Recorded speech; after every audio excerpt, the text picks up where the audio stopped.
So Extreme Rules is in the books, and this was a situation coming off of WrestleMania where I thought we actually had a pretty good build. It looked like it was going to be a pretty good show. This is a show that I was pretty excited about going into it. First match of the night was the triple threat elimination match between RVD, Jack Swagger, and Cesaro. And I like this because there's not, in my opinion, there's not enough triple threat matches without titles being involved. And Jack Swagger was the first person eliminated. That's no surprise there. They're not going to do anything with Jack Swagger ever. They're through with him. You know, that's fine. We all get that. We understand that. Cesaro's the guy who's going to be pushed, who they're planning on going forward with. And the idea of using Rob Van Dam to put Cesaro over is actually a very good idea. Van Dam's obviously getting on up there in age. He's not going to be around long. This was a solid match. Once Swagger was out of the match, Cesaro and Van Dam started using some weapons and got some other things going on.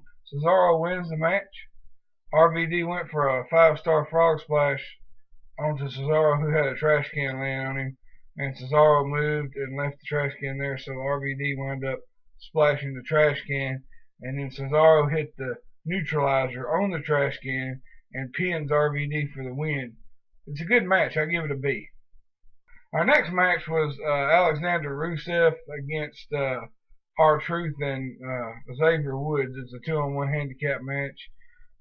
This is a match that I really obviously was not expecting a lot from. It was the most I've seen Rusev do since he's been in the WWE as far as actually getting in the ring and wrestling.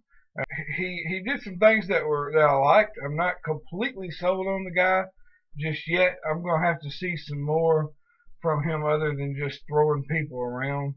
He's a great athlete, and I mean, the guy's a horse. This really wasn't a handicap match. He took Xavier Woods out of the match right off the bat before the match even started, and it actually just turned out being Rusev against R-Truth. But it really wasn't a good match. It didn't last very long, but I did get to see Rusev do some things that I hadn't seen him do yet. The match of D. The next match we had was Bad News Barrett versus Big E for the Intercontinental Championship.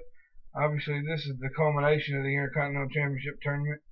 I've heard rumors that the WWE is not as big on Big E as they originally were, no pun intended there. I don't know if that's true. If it is true, I don't know why that would be the case. I know me as a viewer, I haven't seen enough out of Big E from a match building standpoint or from a mic work standpoint, because they don't let him talk and they don't let him build matches. They don't ever have storylines around the Intercontinental Championship. So we don't really get to see him do much except get in the ring and work. And as far as that's concerned, I really like what I've seen out of the guy. Now, whether he can talk or not, whether he can build a decent match or not, I have no idea. But that's the rumor, that the WWE is not as high on him as they were. This match was not as good as I anticipated it being, but it was not awful. The crowd was 100% behind Barrett the whole way, which kind of surprised me. They booed Big E. They chanted bad news, bad news, bad news all through the match. And Barrett gets the win here, and I worry about where they're going with Barrett now. You know, by the way, I give the match a C. It was an okay match. The problem I have with Barrett now, there's two things about him being the Intercontinental Champion.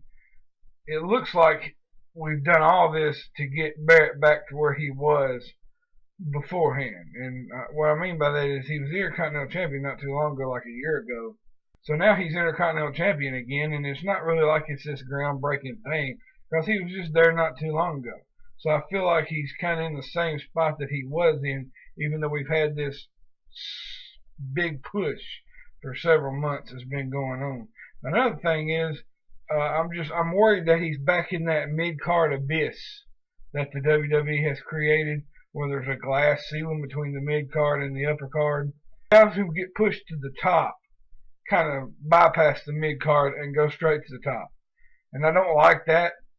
That's not good, but that's the way it is. And the guys that get stuck in the mid-card shuffle are just there for life.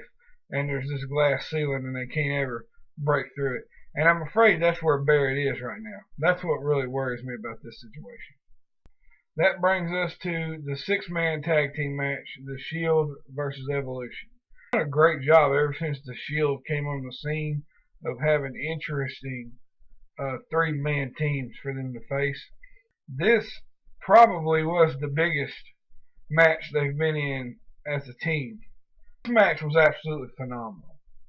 And the Shield just looked great all the way through this match.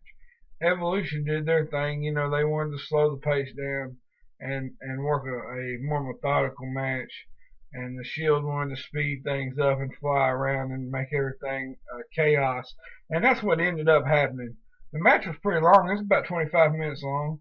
And it wound up with Triple H and Randy Orton fighting Seth Rollins and Dean Ambrose way out in the crowd. And Seth Rollins did this crazy dive off the upper deck railing there. And like we used to see Jeff Hardy do back in the old days. And he hit Triple H and Randy Orton with a dive, and then Roman Reigns wound up pinning Batista in the ring. So, yeah, this match was good. This is probably the match of the year to me. I give this match an A. It's definitely a match of the year candidate, if not the front runner in my opinion at this point.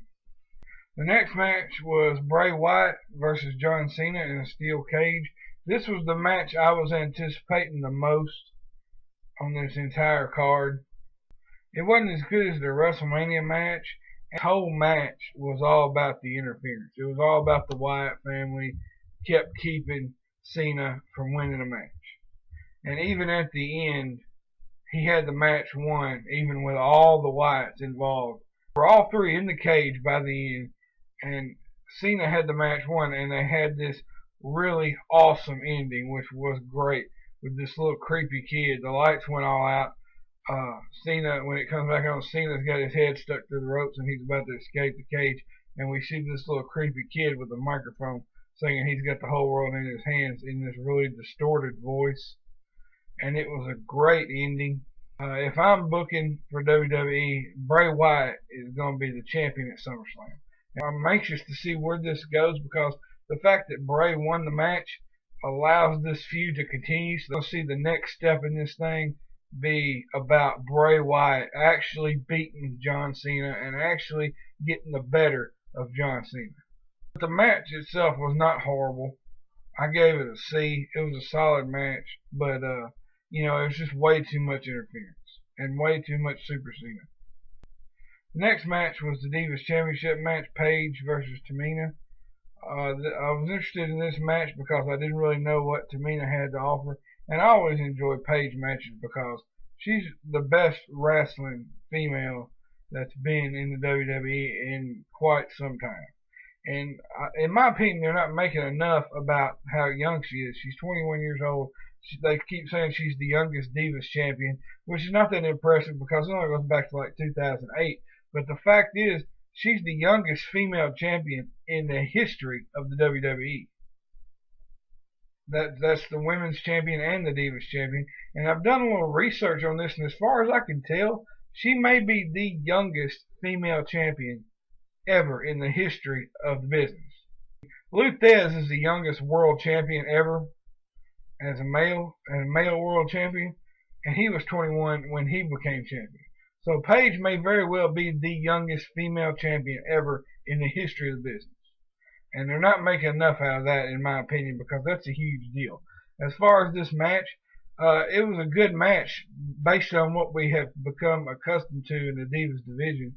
You can read into that what you want to. I got to see, it was kind of like with Rusev, I got to see Tamina do more wrestling than what we're used to seeing her do. And she didn't do too bad. You know, she's not wonderful. I gave the match a C, but you have to take into account that it's a Divas match.